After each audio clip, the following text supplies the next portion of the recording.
And joining us now is the gentleman who runs the Notre Dame Athletic Department, University Vice President and Director of Athletics, Jack Swarbrick. And Jack, this is a very football-centric weekend, but that highlight video really brings home just how deep in talent this athletic department is in terms of successful teams. Yeah, and it's been a great run for so many of our teams, whether measured by the Directors' Cup ranking, which was our second highest ever last year, number of teams making the NCAA tournament, the most ever, and most importantly to us, a statistic that wasn't new to us, having more teams with perfect APR scores, academic progress rate scores, in the NCAA than any other university. And you became the first school in history to be ranked #1 in the college football polls and #1 in the APR. And when you see guys like Reggie Brooks, who's now part of your staff, come back and excel, that's really what this is about. It's about success 10, 20, 30 years down the road in addition to this season. Yeah, it is. You know, the greatest pride that we have in this program is when we see what the people who have come through it, all of our 26 sports, what they achieve in life. And we have remarkable business leaders and doctors and lawyers and priests and teachers who are making a difference in the world. We talked about the 100-year anniversary of that fabled 1913 season, and this Shamrock Series really fits into a scheduling philosophy that was born that year. Yeah, absolutely, very much. Remarkable decision by a remarkable man, Jesse Harper, to become the first school in the country to schedule nationally. And it was part of his vision that was so right in so many ways, introducing the forward pass as we know it today, playing the game differently. But it changed the trajectory of the university, changed the awareness of Notre Dame. And ever since that day, we've been committed to that philosophy. And you can look at every year since 1913, and you'll find games that take us across the country and increasingly around the world. And that's what we want to use football for at Notre Dame, to promote the university, to bring Notre Dame to places, not just the football team. And when you look out at this sea of people watching us here as we do this pregame show, you were a big part of the committee that developed the playoff system that will be instituted next year.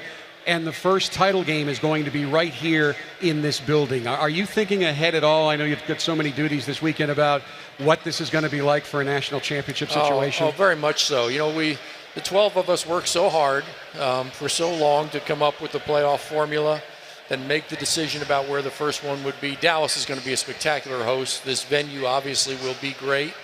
We'll start the process now of picking the next two, so you don't have much time to sit back and relax. But it's going to be great for college football, and I can't think of a better place to kick it off than this venue. I know you joked at the luncheon, you're not in town all that much. You travel a lot, but whenever you're in town, you're at practices, including football practice. You and Coach Kelly talk a lot. Just give us your take right now, because obviously you always want to be undefeated, but progress continues to be made in this program. So just give us a little take that you have right now on the football program and the progress that it's making.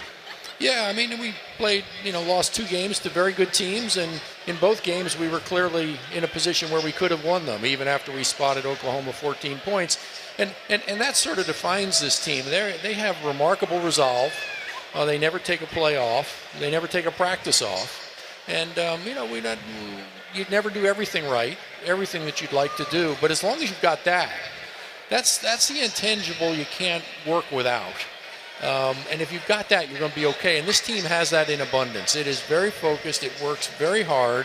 And its hard work will be rewarded. You also engineered Notre Dame's entry into the Atlantic Coast Conference, which includes a football relationship, which will include not only 5 games a year, but access to a terrific package of bowl games. Talk about how you anticipate that transition happening, a transition that's already underway.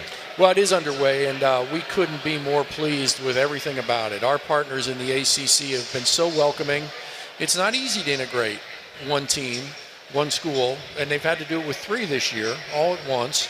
And they have been so accommodating and so generous, and it's worked out really well for our teams.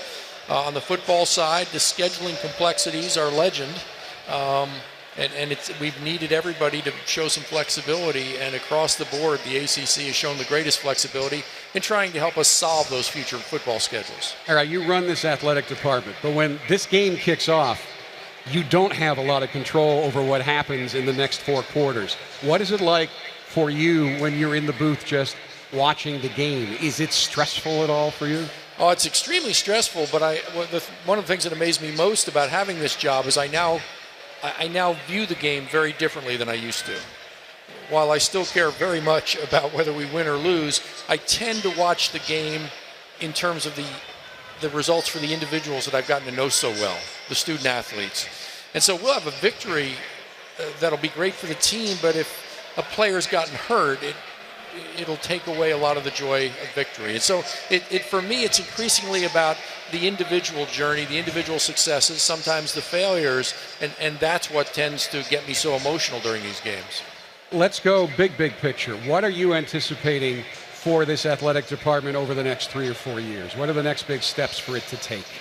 Well, a lot of it is maintaining the excellence we've achieved. We have soccer teams who are both rated number 2 in the country right now. We have a women's basketball team that's been at every Final Four in recent memory. We got one of the best hockey programs in the country. Football team, as you said, first ever to be number 1 in the BCS and number 1 in the graduation success rate. So building on that, sustaining that is job number 1.